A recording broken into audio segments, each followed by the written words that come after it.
Hi guys, welcome to my channel. Today we're going to be doing Goddess box braids, and I'm using Expressions Premium Ultra Blend. I think that was T27 and 1B, and it's pre-feathered, pre-teased. This is my daughter. I'm starting her parts. She's very hairy, so excuse the extra hair on the side. She has a lot of hair, so I'm parting off her triangle parts. I'm very precise when it comes to my parting, so this may take a second.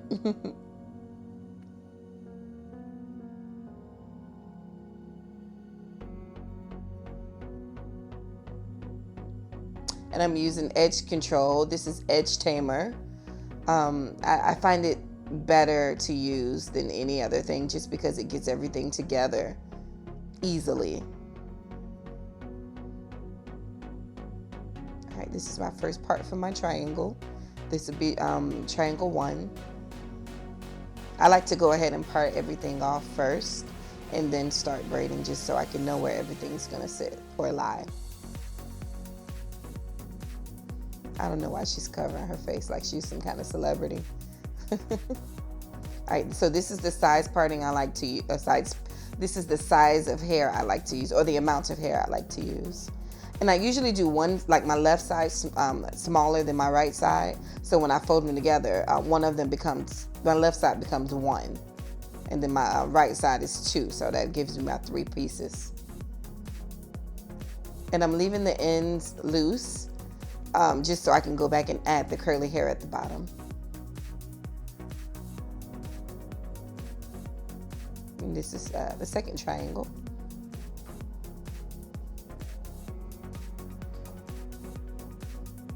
I work at a salon, but on this day, she wanted her hair done for her birthday, so we were doing it at home. And my dear sweet husband was so kind enough to record this for me.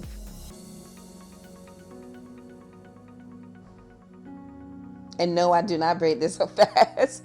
It's sped up. All right, so here we are on the second row. Again, I'm parting out all my parts. I find that I can be a little more precise when I do that.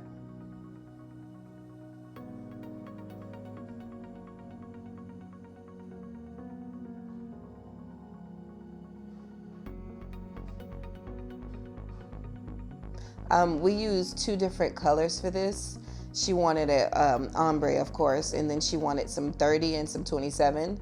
So we did 1B and T27 blend, and then we did 1B in the 30 blend. And here's the examples of the parts. And so for the crochet hair, we use Kima braid in the number 30.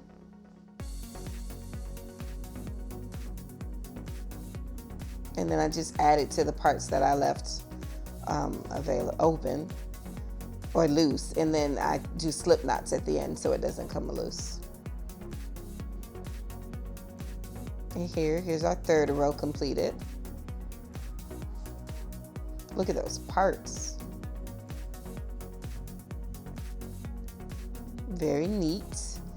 No hair. And so I go back because with these you won't be able to dip them in hot water, although I did. I'll tell you guys the technique when we're done on how I dip them in hot water.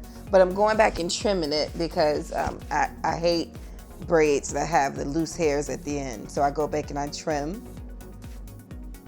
And the way I dipped them in hot water was I held the curly hair and I just dipped the middle part of the braids into the hot water just so I can get those nice and sleek.